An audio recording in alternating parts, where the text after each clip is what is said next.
Welcome, everybody. Thank you very much for joining us in the student accommodation chat. The PBSA sector has often been at the forefront of operational innovation and has demonstrated significant resilience. But today we want to explore whether this iconic resilience will continue whilst we are in the thick of many challenges with possibly more on the horizon.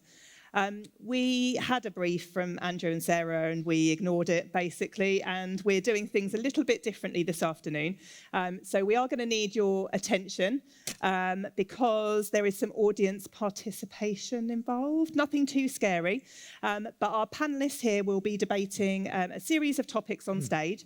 And at the end of the debate, I will be asking you by way of a show of hands to vote whether what you have heard and learnt indicates a positive or negative outcome for PBSA investment. Right, I'm sure the panel needs no introductions, but if you want to talk to any of us afterwards in the break, then feel free to do so.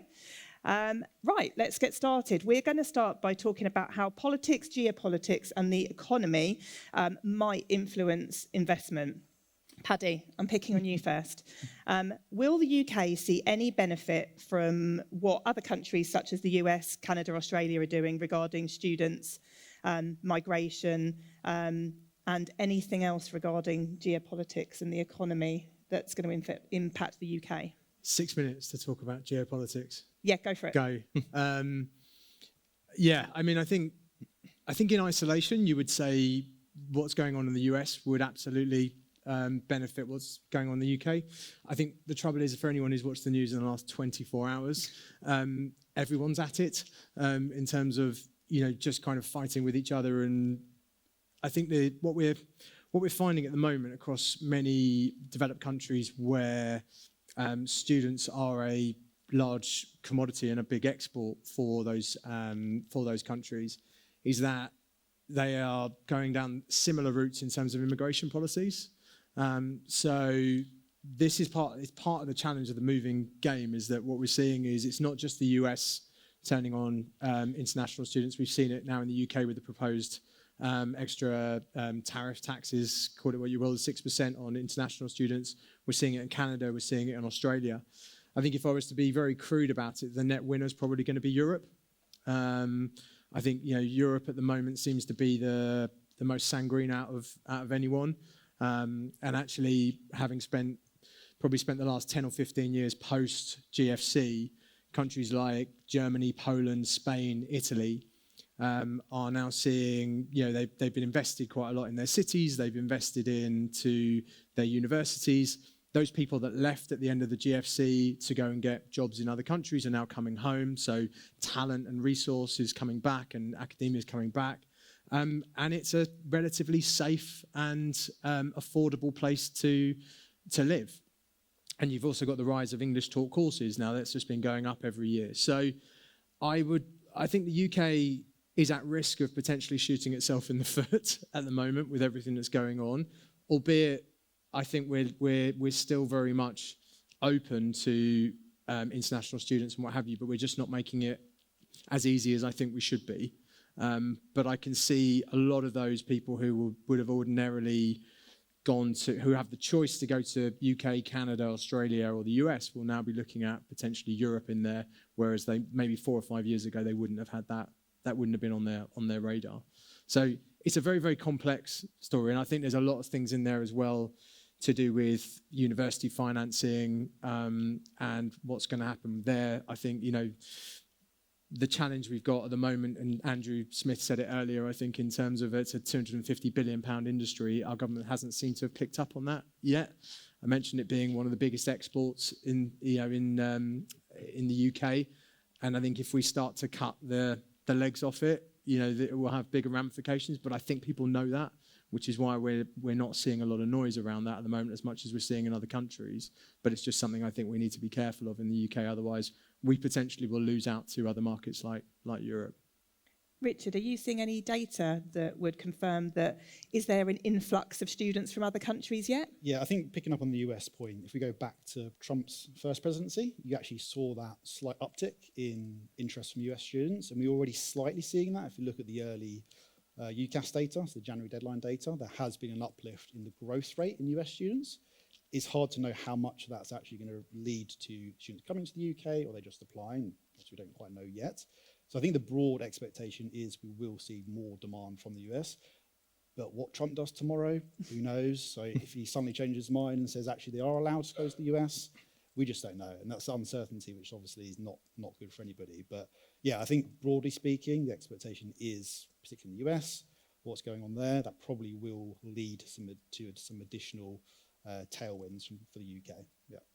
And Jane, with regard to kind of the cost of living in the UK, how is that impacting?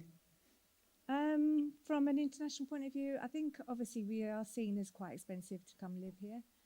However, I think the most important thing to students, and I'm looking at it from a student point of view, is that they want to go to a top 100 university. So if there's any kind of doubt or concern about getting into a university in the US, and some things I'm reading about, checking their Facebook profiles and seeing what they've been up to, what they've been talking about as a criteria if they've been allowed in. If they want certainty, then obviously they're going to pick Europe. And I think UK obviously is still number 2 in the world with the number of universities. So whilst we can be seen as expensive, the course is obviously 3 years. Other options out there are 4 years. So, kind of take that extra year out. Obviously, it might seem cheaper to come to the UK overall. I'm on the positive side of looking things. I think that we will get the international market back.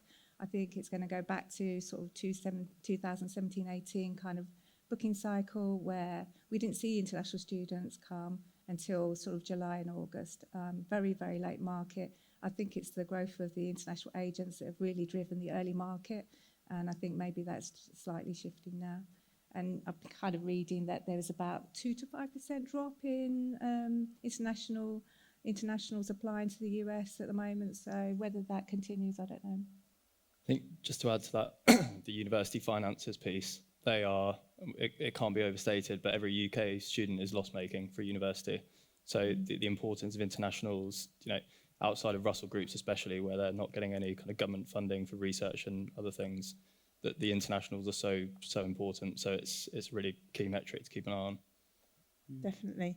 So we've now debated politics, geopolitics and the economy. So based on what you have all just heard, I want to see a show of hands. Who thinks that indicates positivity for the UK PBSA sector?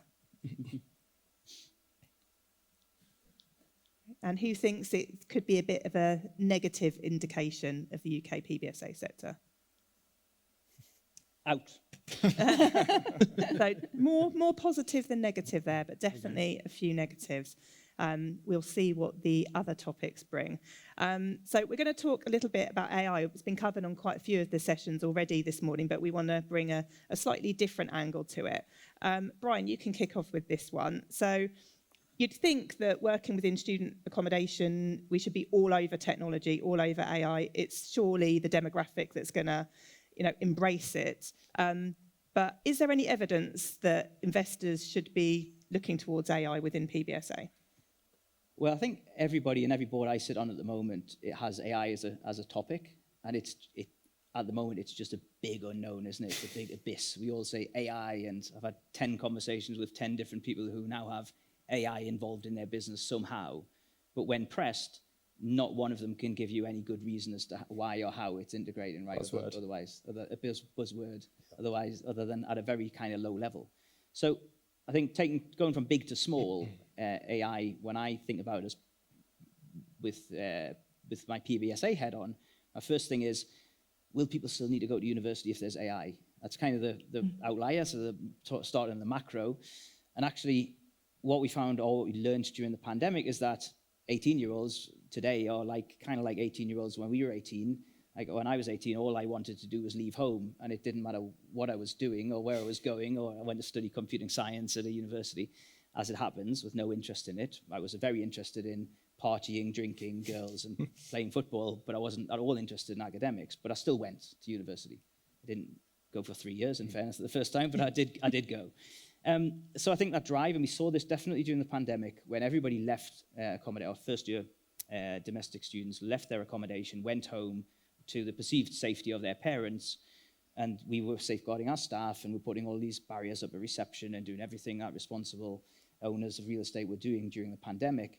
And then we started getting a phone call, one, two, a trickle, and then a flood, then an avalanche of people saying, we want to come back to university and get back into our 13.5 square meter rooms with our new friendship groups and get back into different bubbles because we're trying to steal the remote control and our parents are doing their nut. So everybody's coming back to university. So I think the big thing for me on AI, will it disrupt what's happening at universities? I think to a point, but will it stop the propensity of teenage people wanting to leave house and fly the nest and do other things? I don't think it will. So on the demand side, I think we're kind of quite okay.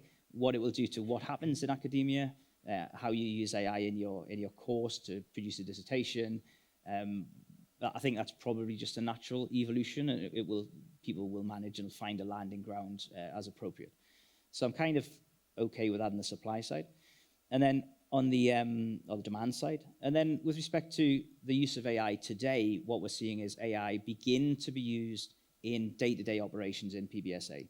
So some massive data sets that you inherit now in PBSA, for example, you might have in some assets 1,000, 2,000 multifunctional sensors, providing you an avalanche of data points that you're trying to process to make sense of them, to find information that you can use. Maybe it's this room is running at 45 degrees and this room's running at -4 degrees because the air conditioning is set incorrectly and it's very inefficient. Then having an AI overlay on that to filter that data to get something useful to present it in a format you can use it in to drive down your operating costs sounds great. To use AI as a 24/7 reception or security service where it answers the phone and WhatsApps and Facebook messages, filters to somebody through a routine, has a human at the end, ultimately, if something goes wrong. But if you can take 85% of your basic queries away, then that's an efficiency measure. I sense that given we've got 24/7 security on most of these assets, you're probably not going to move away from that immediately or anytime soon.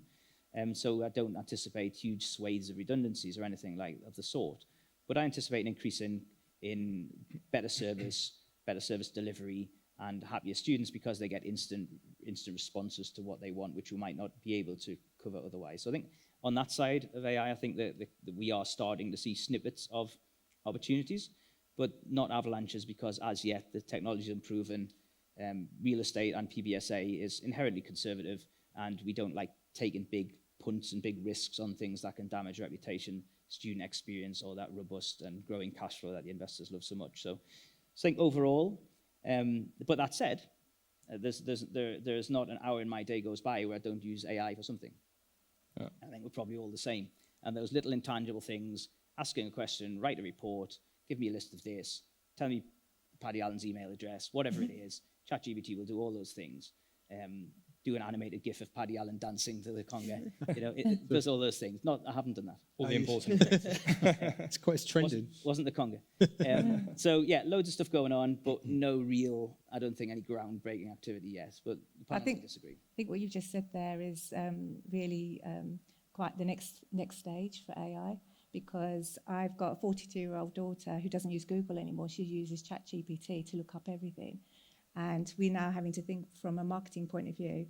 Our students aren't searching on Google, they're using ChatGPT. So how do we develop our product and how we become aware to ChatGPT so that students will pick us to go and have a look at as part of their selection process? So later on, I would like you to go and see, what's your top 5 buildings in Liverpool or Manchester, wherever you are, see which ones come up and or which operators. So yeah, I'm going to throw that out there. But that's where we see now, I think operationally, from a systems and processes perspective, we started off very analog, didn't we? 10, 15 years ago. And I think everything's been done in sort of isolation from a marketing perspective. So if you think about social media posts, reviews, all that kind of stuff, it's happened, but it happens without any glue.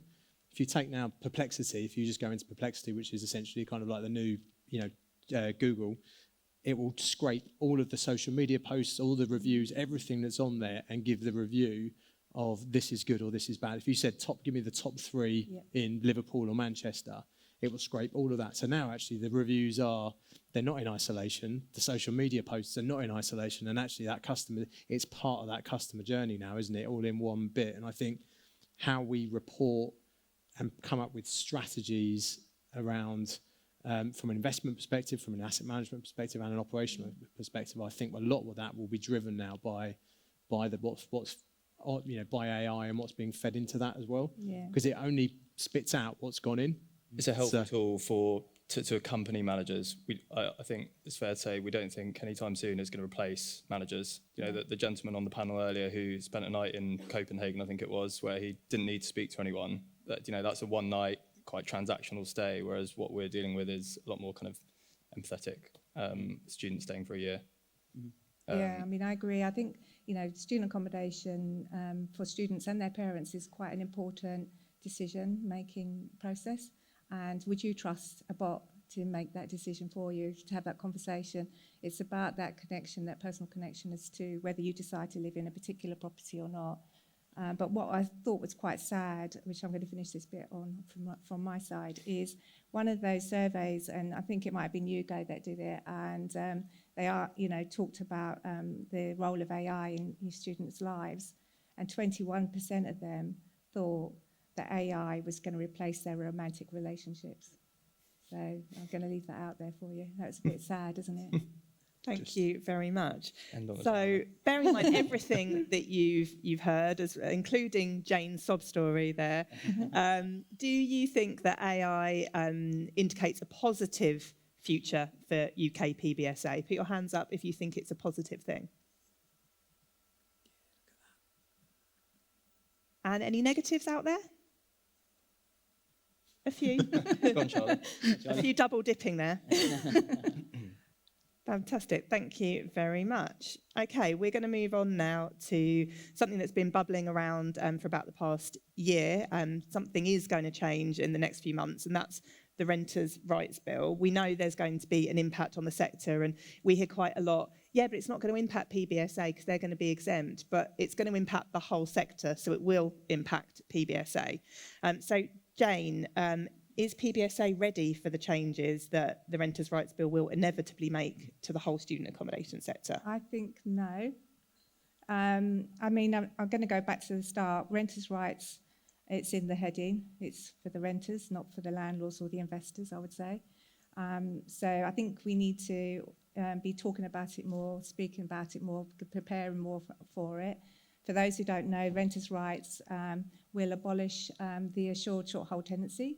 So everybody in every tenure, whether in PRS, HMO, wherever you are, will be on a short tenancy, which is in effect like a lifetime tenancy, along with a load of other rights that these tenants will have that they don't have presently, which in most people's eyes is a good thing. But there are unintended consequences of some of the things that the government are trying to put through.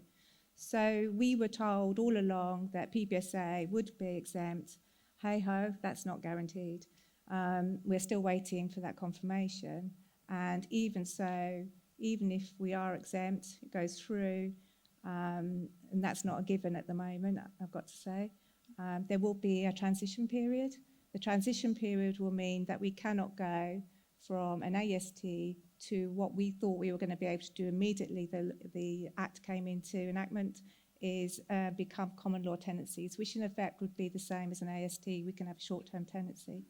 So if the Act goes through next January, we're going to have the issue of that all our ASTs will become assured tenancies.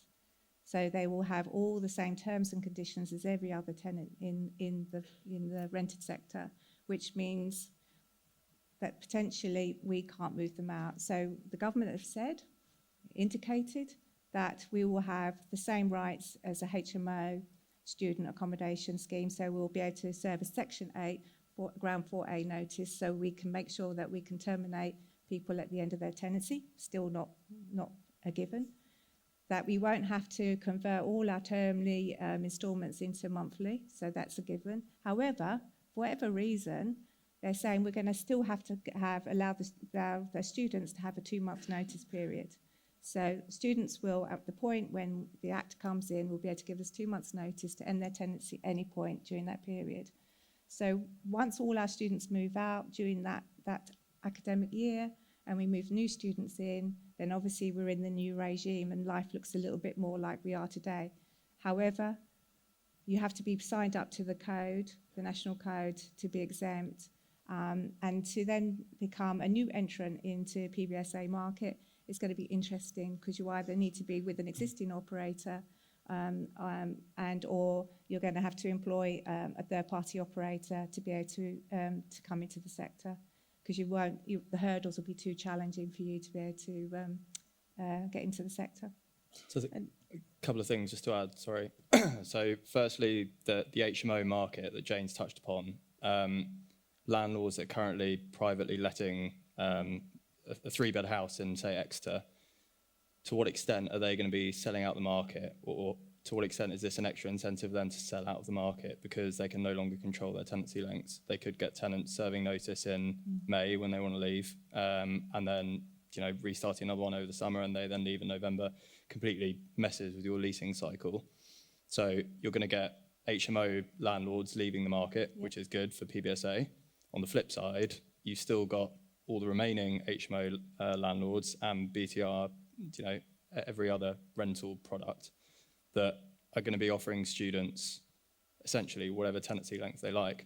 So where student underwriting at the moment is predicated on a kind of 44, 51-week tenancy, you're going to look extremely unattractive in respect of you versus a BTR product. So those two things weighed up, there's going to be negatives and positives, but as Jane kind of perfectly summed up, unintended consequences of the Act and how that's going to impact on the investment side is going to be interesting. I mean, I'll Pick up on the HMO point. So on unintended consequences, I won't go into the technical details, but it's around the grounds floor possession for HMOs. And I think what could happen, if you look at most, particularly British HMO contracts that have been executed, the vast majority are over 6 months in advance. So they are really signing contracts in the run up to Christmas time to move in around July the following year. Now, technically, that still will be able, they will be able to do that after the Renters' Rights Bill, but it means it's very difficult to get repossession of that property. So ideally, landlords are going to want to push back that season.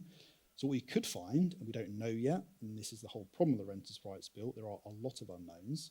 If the HMO season becomes compressed because landlords are incentivised to only start letting in, say, January rather than October, will that for students create a perception of not enough capacity or supply because everybody's piling in trying to rent their property in January rather than having that demand spread over a longer period? If that happens, that could push rents up. Does that incentivise landlords to stay into the market or consolidate rather than exit? Again, there's lots of different factors at play, and I think at the moment no one actually knows what the net impact is going to be from the Renters' Rights Bill, and it's clearly a big problem and issue for everybody.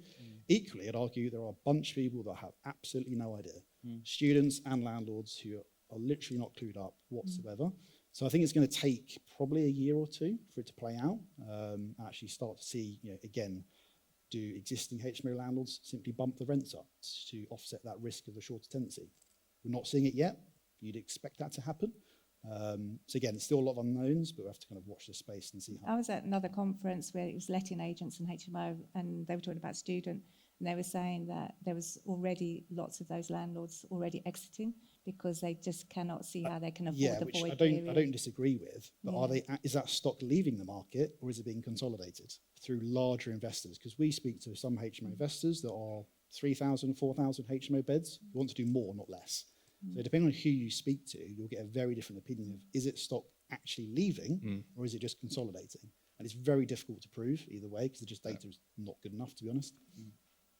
Okay, we've heard some different sides of the story there. So over to you in the audience now. Based on what you've heard, would you say that the Renters' Rights Bill indicates something positive for UK PBSA? Put your hands up if you think yes. Ooh. Hands up if you think no. Okay, interesting. Thank you all. Right. We are now moving on to a bit of a meaty topic, affordability. So, Richard, I'm going to come to you first. We hear a lot about the supply-demand metrics. So, billion-dollar question: is there enough student accommodation supply to meet the demand of the right product in the right location at the right place for students currently? I'm going to sit on the fence and say it depends. So I think if you look at the way that we measure supply and demand is slightly different to what many in the industry do. If you look at Nottingham, for example, I'm pretty concerned about that market. Anyone in Nottingham will be aware of that. I think the reality is if you look at, we track hundreds of thousands of executed contracts. If you aggregate that data, particularly for British students, this year so far it's about £157 a week. So that's blended across both HMO and PBSA. Chinese students, it was about 225, roughly speaking. So there is still a big spread in that price sensitivity or budget, depending on demographic. So when you look at, and I know Andrew commented on the cost of new build PBSA at 250 plus potentially, the target market for that price point is a fraction of the total. Realistically, and again, we saw the chart earlier, a lot of demand growth is expected from domestic students. They can't pay £200 a week. So where are those students going to live? I think on the HMO point, I think everyone will agree there's not new stock coming. So again, where are those domestic students going to live? And I think my concern for, I guess, the whole of the market, and actually HEPI put a report out on this, I think, the last couple of weeks around students having to work whilst at university, and that's gone up pretty significantly, is there's going to be a greater proportion of domestic students who simply get priced out. There are many locations already where the cost of accommodation is more than tuition fees, yet the general consensus or press covers tuition fees. No one's really talking about the cost in the detail that needs to be covered. So I think it really depends. In some markets, yes, there will be room for more supply, but again, if that's over 200 plus to make it work, your target market is tiny. So it really depends on the micro locations, specific cities we're referring to. Because again, talking about undersupply nationally paints a great headline, but your Nottingham versus a Bristol versus a Glasgow versus a Sheffield, all completely different. So it will really depend on the individual market. Do you think that's a short-term oversupply as opposed to a longer-term kind of or indigestion? Again, it depends. I mean, we looked at Sheffield. I mean, that struggled for a few years already. I think it's going to struggle for a few more. Positively, I think it has increased in the QS World Rankings, so that can quickly change. I think what is interesting is you start to do more predictive analysis of supply and demand, how reliant a lot of markets are, and Nottingham's a good example of this, of continued demand growth. So some markets need consistent, continued demand growth to absorb not the whole pipeline, but a fraction of the pipeline. If that demand growth is not there, that market will struggle. And we've seen that in your Sheffields, Coventry's, Nottinghams. So it is very reliant on that continued demand growth. And that's why the last year or two has been so hard to predict, because the postgraduate volatilities have been huge. We've seen some universities that scooped up a whole load of postgrad demand post-COVID. Some universities then saw that decline by 30% in a year because they couldn't sustain it, and that obviously has a knock-on impact. So it's a real mixed bag, but it's going to very much depend on that demand growth picture. I mean, we hear a lot that you can't afford to build at any cheaper, but based on what you've said, Richard, what kind of future is that for student accommodation? I'm not a developer, so no, you can't afford to build. And the only other thing I'd say on supply, and I imagine, but don't know, that Richard's supply data or general supply data and pipeline data you see will be based on planning consents. And the reality is now, in most cases where projects are reliant on going through Gateway 2, through the Building Safety Act, there's, as a developer, between getting planning and funding and actually building anything, there's a whole new world that's been opened in terms of you, the developer, having to spec probably the best part of another £1 million to go through stage 4 PCSA with a contractor before a funder will even look at it. So the risk that the developers are taking on in order to facilitate new builds at unaffordable rents is it's the highest now that's ever been. So I imagine that the graphs that we're going to be seeing over the next year or two, based on the current Building Safety Act regime, is going to plummet. I mean, Sarah, I have a strong thing about affordability, but I think that there is also another argument to look at value for money. So sometimes affordability and value for money get muddled, and a lot of our residents have shouted in the recent spring survey that we did with Global Student Living Index that they're seeing value for money living with Fresh. Now, that would say there's other operators as well, so I'm not going to say that, just us. Yeah. But you know, it's about that rounded thing. So, you know, they're protected from inflationary increases a lot of the times from utilities. We don't suddenly put the rents up because our bills have suddenly gone up. You know, we're providing all the added services. You know, we've got a 24-hour online counselling service, which is live. There's no bots, there's no AI, all of that kind of thing. So it's all the added things that people are seeing, they're getting for that rent, whilst they might, at the first glance, it might not seem affordable, but they're actually saying it's actually value for money because we're wrapping up as much as we can into that service and providing that wider experience, really. Can I be controversial, though? Yeah. So I don't disagree, and I think there is an area where that definitely makes sense. But I've always give the example of you could have a swimming pool, a bowling alley, all-inclusive rents. If that makes it £300 a week, it's great value. But if my budget's £150, I can't afford it.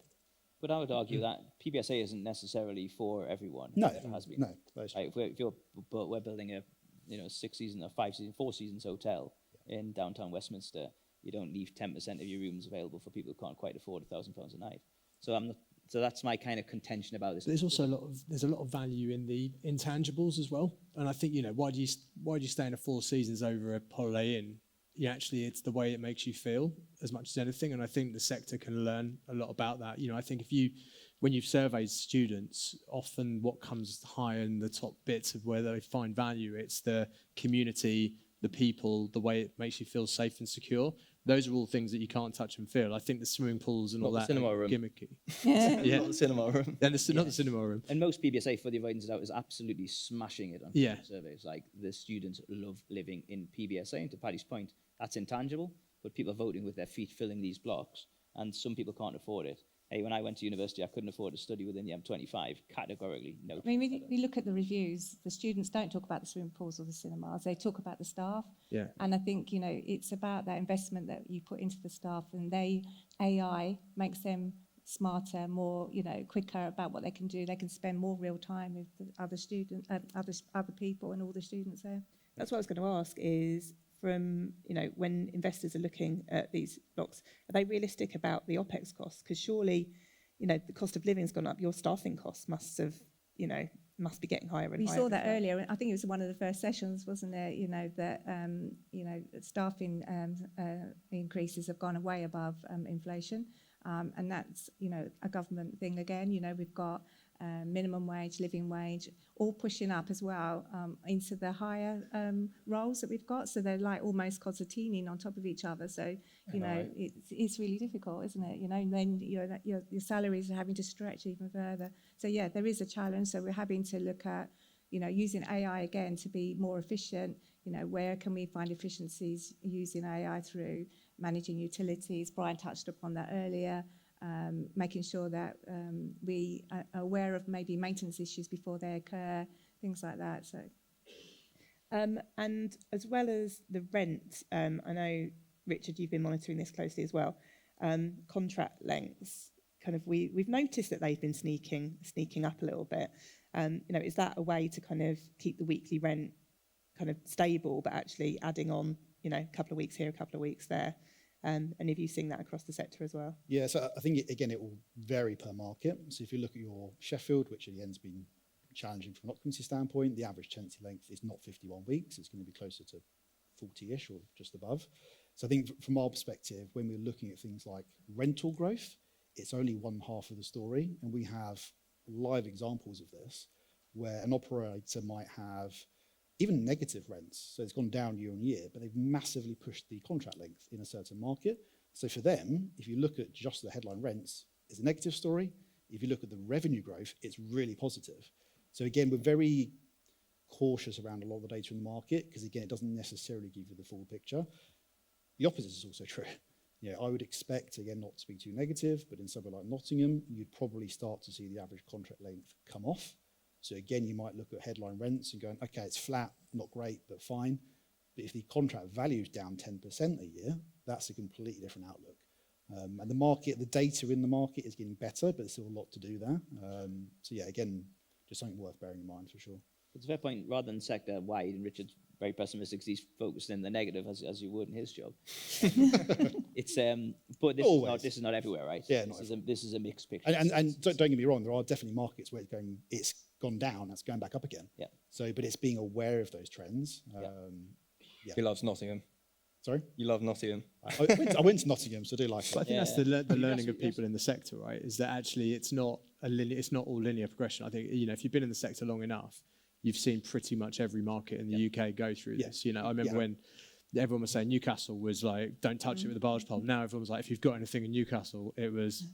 Nobody ever I said know, that. yeah. I'll pick on Cardiff or something like that. But now it's like the place everyone wants to be. And I think it's just about, the longer you're in the sector, and I think there's a lot of value to be added from that experience, is that you can pinpoint when those markets have been through it, why they went through it, why they then came out of that, and then apply that to other markets and choose your market selection properly or better, rather than just being, it's Russell Group only. I think actually you can look at what's happened in markets and letting cycles versus supply cycles and be really clever about how you pick markets and find that kind of alpha within them. And that's my point, is being more granular and selective, for sure. Yeah. 100%. Okay, thank you, panel. So you've heard kind of all 4 topics now. So I'm going to ask you all to raise your hands based on everything that you've heard in this session. Do you think that the UK is still a great place to invest in PBSA? Raise your hands if you think yes. Yeah, Paddy said. Thank God. Anyone that thinks no? That was pretty little one there, half a 100%. one.